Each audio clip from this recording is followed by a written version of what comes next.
L'ambiance est bonne. Il y a eu un temps de négociation syndicale, il y a ensuite eu un temps de travail de l'exécutif, il y a ensuite le temps parlementaire à l'Assemblée puis maintenant au Sénat. Je veux dire très clairement que si le gouvernement venait à passer par le 49.3, à ce moment-là, il n'y aura plus de règles pour personne. La parole est à Madame la Première ministre.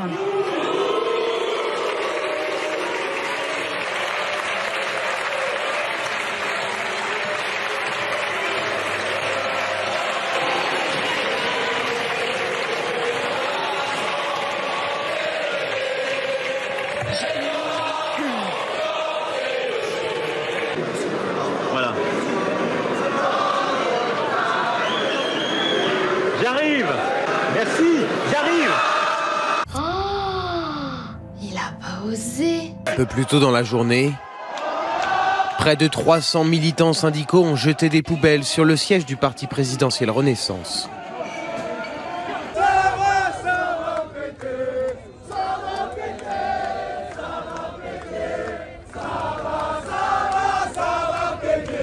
Vous nous poussez à bout, on ne se laissera pas faire, on ne peut plus se laisser faire. C'est nos vies qui sont en jeu, monsieur. Sur Emmanuel Macron, vous traitez-vous d'adolescent, co-responsable du ras-le-bol fiscal, candidat de l'establishment. D'abord, j'espère qu'il ne viendra pas dans votre région, parce que partout où il va dans une région, il insulte les habitants de la région. Il va en Bretagne, il y a des illettrés. Il va en Guadeloupe, il s'expatrie. Il va dans les Hauts-de-France, il considère qu'il y a de l'alcoolisme et du tabac en très grand nombre.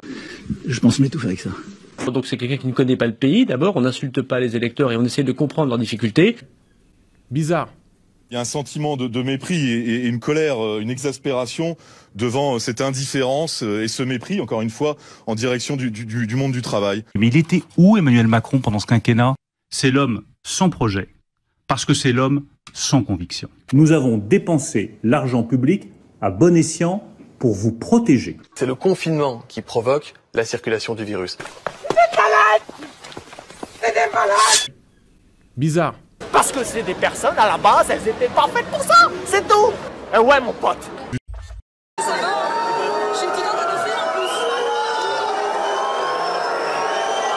Une visite également marquée par une interpellation musclée par le service d'ordre du président.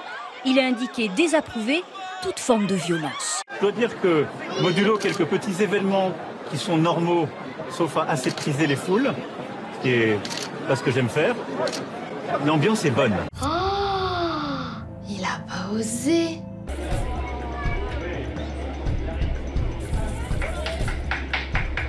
Alors il y a eu une dame qui a applaudi. Moi ça m'a gênée. Oh Bonjour madame, vous êtes la dame qui applaudit Emmanuel Macron. Bonjour Monsieur le Président, je suis très contente de vous voir. Bonne journée Monsieur Macron. Bonne journée madame, je suis pas sûr qu'il vous ait entendu, je vais me remettre en place. Bon, il y a eu un applaudissement. L'ambiance est bonne. Victor Hugo avait appelé son chien Sénat. Eh oui, le Sénat est devenu le toutou du gouvernement. Voilà où on en est. Quelle image vous donnez? C'est d'une brutalité, c'est une aliénation du Parlement, c'est tout simplement honteux. Honteux. Emmanuel Macron avait reçu, souvenez-vous, il y a quelques mois de ça, les youtubeurs McFly et Carlito, suite à un pari débile. McFly, cette anecdote est-elle vraie ou fausse? Cette anecdote, elle est fausse. Elle est vraie.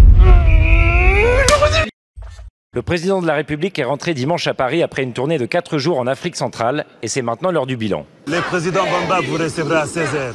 Parfait. Le temps d'enfiler mon costume colonial. Blanc, clair. Mon costume clair. Finalement, Madame la Ministre, cette tournée d'Emmanuel Macron, c'est un peu un mélange de Tintin au Congo et d'OSS 117 en Afrique.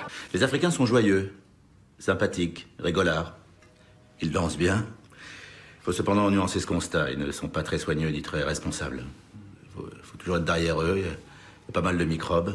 Très bonne analyse, Hubert. Oui. Et les femmes ont tendance à ne pas mettre de sous-vêtements quand elles préparent le manger. Alors comment s'étonner ensuite que l'influence russe s'étende depuis des années sur le continent africain, où le sentiment anti-français, lui, ne fait que croître, que beaucoup de ces États refusent de s'engager à nos côtés dans le soutien à l'Ukraine, qu'après notre échec en Libye puis au Sahel, de grands pays comme le Mali ou le Burkina Faso nous demandent de fermer nos casernes militaires. En l'espace de 20 ans, la France, ici en bleu, premier partenaire économique dans de nombreux pays, a laissé sa place à la Chine, représentée en rouge. Dans le détail, le poids économique de la France en Afrique a été divisé par 2 en seulement 20 ans, alors que la Chine s'envole et que d'autres pays comme les États-Unis, l'Allemagne et l'Inde sont aujourd'hui au même niveau que nous. Ils sont plus efficaces, ils ont des normes encore plus basses que les nôtres, ils ne respectent pas les critères de l'OCDE, ils massacrent encore plus l'environnement. Donc franchement, l'économie de prédation qui a été appliquée il y a des décennies par les Européens, maintenant, il y a des gens bien meilleurs que nous. Mais c'est aux Africains de choisir. Ils sont là, ils sont libres, ils peuvent choisir. Le monde est leur magasin, en quelque sorte, comme pour nous tous. Et ils choisissent et ils vont choisir quelque chose qu'ils trouvent attrayant dans la culture française. Ils vont choisir ailleurs, Bollywood, ou ils vont choisir aux États-Unis. Libre à eux. On ne peut pas s'imposer. On ne peut pas dire « tu dois avoir un affect, tu dois m'aimer ». C'est un discours insoutenable et ça n'a rien de politique. Il faut avoir une relation politique et le reste, c'est du personnel. Comme me pardonne de le dire, savoir mieux comment doit vivre l'autre en face, c'est une attitude coloniale. Les riches, ils n'ont pas besoin d'un président.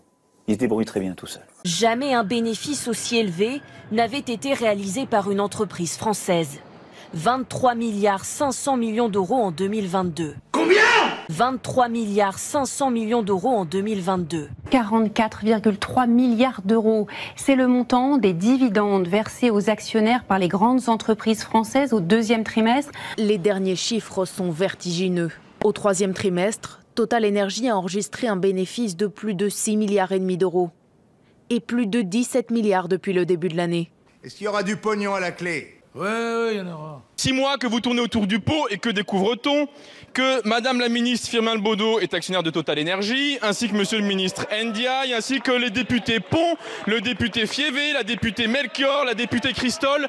Et j'arrête là, 2 minutes ne suffiraient pas. Tous actionnaires de Total. Tu m'étonnes qu'ils votent contre taxer les super profits. Ne divisons pas. L'ambiance est bonne.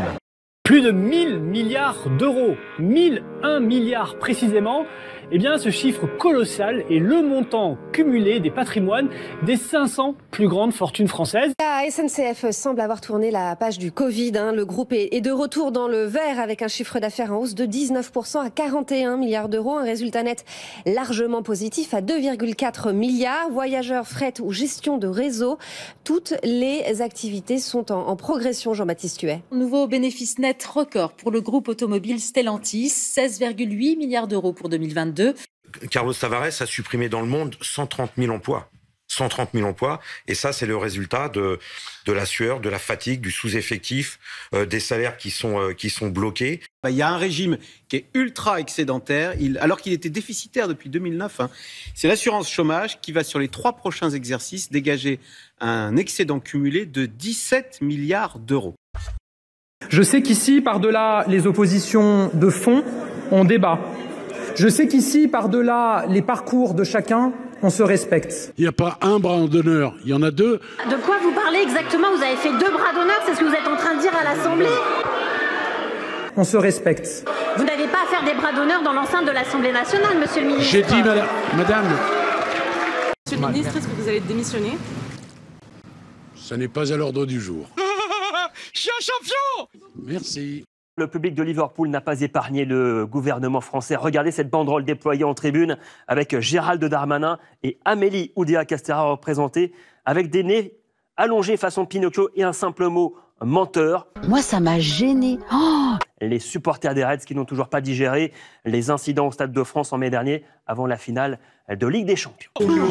Allez, je vous assure, mais on est chez les fous, je veux dire. Voilà. Mais vous êtes mais vous avez tous vous me faites peur. Mais non, mais c'est impossible de travailler avec vous. Mettez Laurent au coin, pas moi. Mais enfin, je sais pas, on est des maboules. Comment voulez-vous que les gens s'entendent? Vous êtes 5 à parler ensemble. Bon, qui veut parler? Be you. Be proud of you because you can do what we want to do. Want to do. Et l'espoir, peut-être, avec Kylian Mbappé. Moi, ça m'a gêné. Oh, dimanche, on est là et vous la gagnez une fois encore, les mecs. Venez, les gars. Allez. Viens, Lilian. Viens, Lilian. Non, moi je... Mais tu rigoles, viens. Non, plus tard. Et ce soir, après on prépare la finale. Et vous savez quoi? Et on la gagne. L'Argentine, championne du monde pour la 3e fois dans son histoire. Viens Lilian. Non, moi je... Mais tu rigoles, viens. Non, plus tard. La loyauté est un principe. J'ai été loyal toujours dans ma vie politique. Est-ce que vous souhaitez que François Hollande soit candidat? Bien sûr que je souhaite que François Hollande soit candidat à la présidence de la République. Je suis candidat à la présidence de la République. Hollande est le candidat légitime. Mais bien sûr que c'est le candidat légitime. J'ai donc annoncé ma décision de me porter candidat à la présidence de la République. Je sais à qui je dois le fait d'être là. C'est François Hollande. Je place ma candidature sous le signe de l'espérance. Bien sûr que je souhaite que François Hollande soit candidat à la présidence de la République. Bien sûr que c'est le candidat légitime. Je veux dire très clairement que si le gouvernement venait à passer par le 49.3, à ce moment-là, il n'y aura plus de règles pour personne. Mais on n'a que des craintes maintenant, mais parce qu'on est des bourgeois.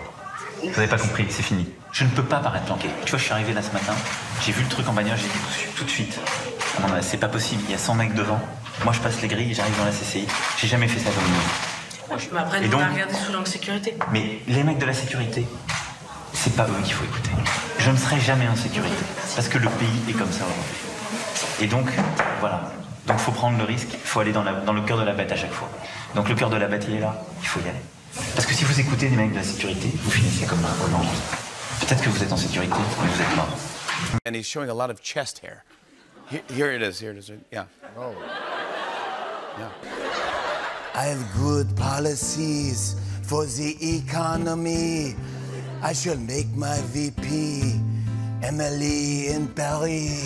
Je dois dire que, modulo quelques petits événements qui sont normaux, sauf à assez priser les foules, ce qui est pas ce que j'aime faire, l'ambiance est bonne. Et on ne peut pas mentir éternellement au peuple. Mais si on peut très bien. Moi, à mon usine, je lui mente toute la journée au peuple. Mais il aime qu'on lui mente, le peuple. Le peuple.